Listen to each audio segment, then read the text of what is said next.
Corona pandemic में अगर एक चीज जिसका कंटिन्यूअस डिस्कशन चल रहा है वो है इकोनॉमी का।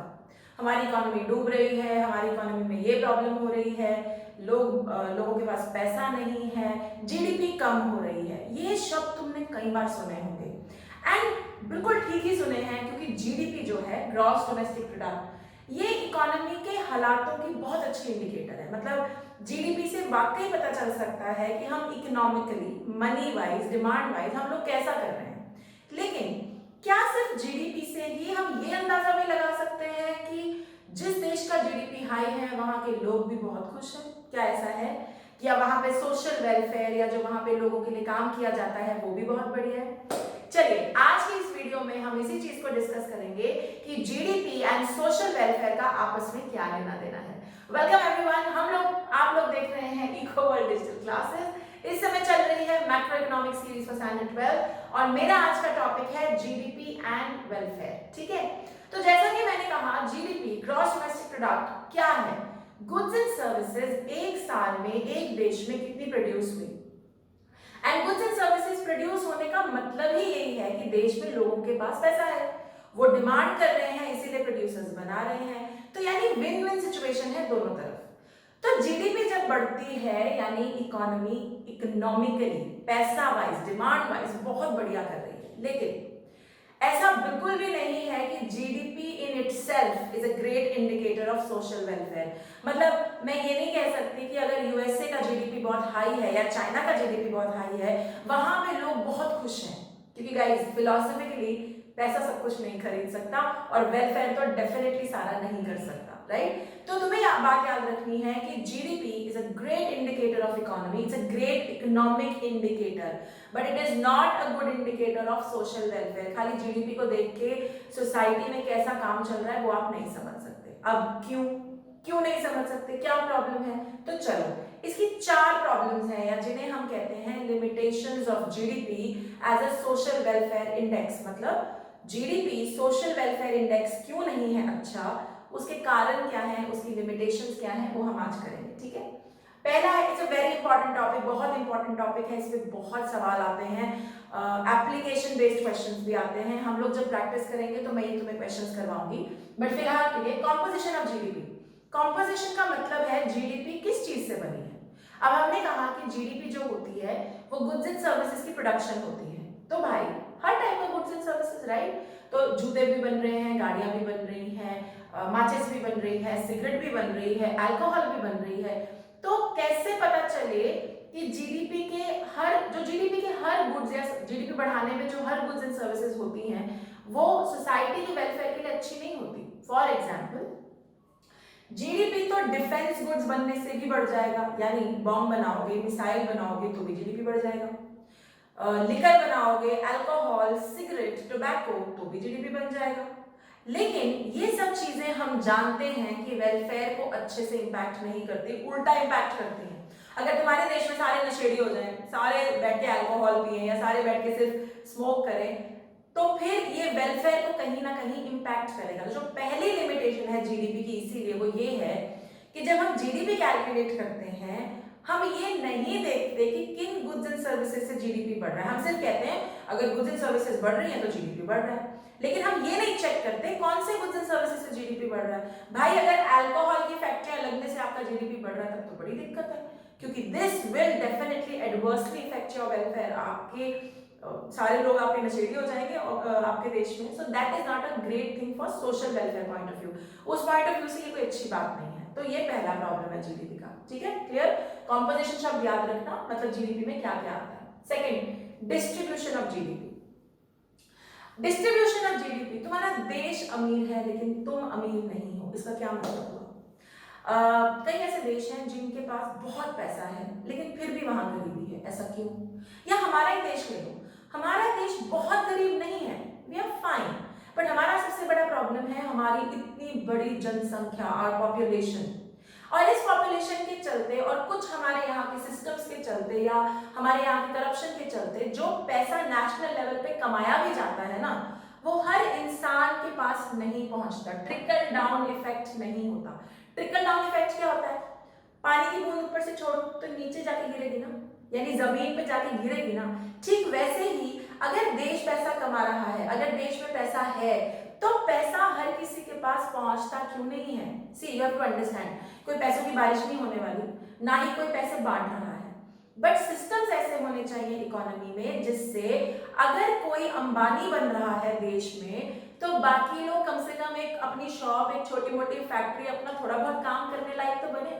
सिस्टम ऐसे होने चाहिए कि काम सबके लिए करना आसान हो, तो वो जो फायदा है ओवरऑल देश को, वो हर किसी के पास पहुंचे। जीडीपी का दूसरा जो लिमिटेशन है वो यही है कि पैसा कमाता है देश, but it does not come down to the lowest level.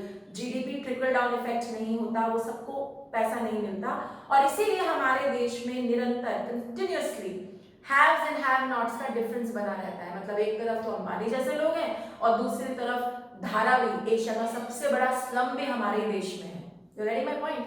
तो ऑब्वियसली जब पैसा हर किसी के पास नहीं पहुंच रहा, तो तुम कैसे कह सकते हो कि हमारे देश में हर कोई सुखी है, वेलफेयर ओरिएंटेड है? बिल्कुल नहीं।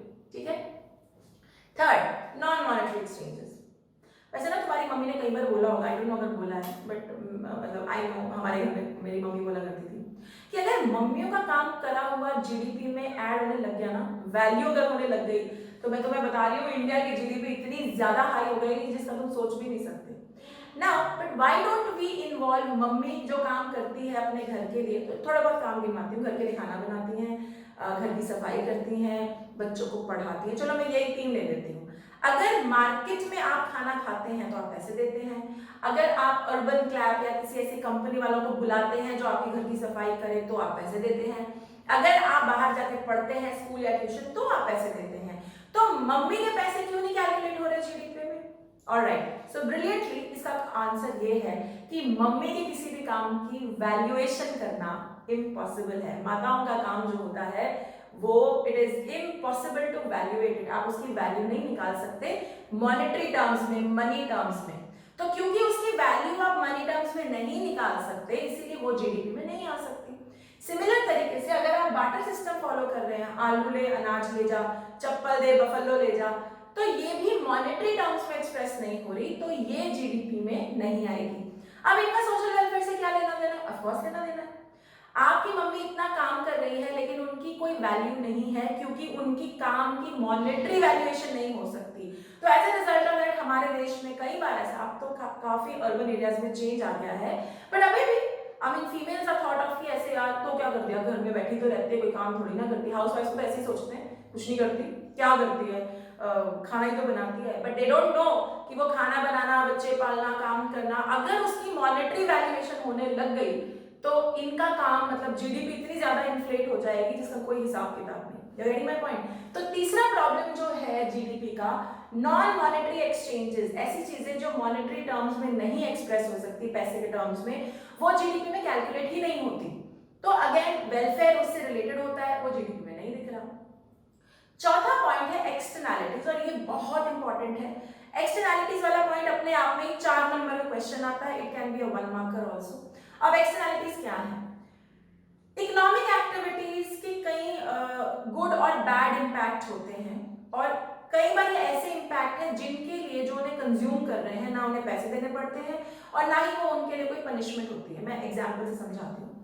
तुम्हारे पड़ोस में किसी कंपनी ने बहुत सुंदर पार्क बनवाया, ठीक है, ऑब्वियसली पार्क उन्होंने बनाया, पैसे उन्होंने खर्चे, तो ये उनकी इकोनॉमिक एक्टिविटी है। उन्होंने क्या इकोनॉमिक एक्टिविटी की? पार्क बनवाया, पैसे खर्चे।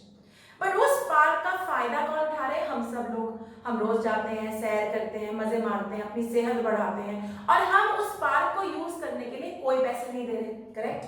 तो ना this is known as an externality, और ये पॉजिटिव एक्सटर्नैलिटी है। मैंने क्या कहा? एक्सटर्नैलिटी की डेफिनेशन क्या है? Good bad impacts of economic activity without having to pay price और पेनल्टी फॉर इट। अब आप इसी एग्जाम्पल को देखिए, इकोनॉमिक एक्टिविटी क्या थी? Park construction. उसका अच्छा इंपैक्ट क्या है कि हम लोगों की सेहत अच्छी हो रही है। क्या हम उसके लिए पैसे दे रहे हैं? नहीं दे रहे। दिस इज एन एक्सटर्नैलिटी, और ये वो एक्सटर्नैलिटी पॉजिटिव है क्योंकि ये मेरे को फायदा कर रही है, लेकिन मुझे इसके लिए कोई पैसे नहीं देने पड़ रहे, फ्री में है मेरे लिए। तो ये जो एक्सटर्नैलिटी है ये जीडीपी में कहीं काउंट नहीं होने वाली। वो फैक्ट्री है या वो कंपनी ये नहीं कह सकती कि मैंने पार्क में 4 चीजें, मैंने पार्क भी तो बनाया है, मैंने एक गुड बना के दे दिया, सर्विस है जी, इसको भी जीडीपी में इंक्लूड करो, नहीं होती। सिमिलरली जो नेगेटिव इफेक्ट है वो भी इंक्लूड नहीं होता। अब हाल फिलहाल में पिछले साल की बात है, किसी फैक्ट्री ने यहाँ ब्यास में, हिमाचल के पास, अपने जो पोल्यूटेंट्स थे, मतलब जो अपनी फैक्ट्री से सारा कचरा था वो नदी में बहा दिया। उसके रिजल्ट से सैकड़ों फिशेस जो ब्यास में होती हैं वो मर गई and the water became extremely polluted and toxic. और उसके चलते वहां के लोगों का पानी पीने की प्रॉब्लम हो गई, टॉक्सिसिटी बढ़ गई, जो वहां फिशिंग करते हैं उनका लाइवलीहुड गया।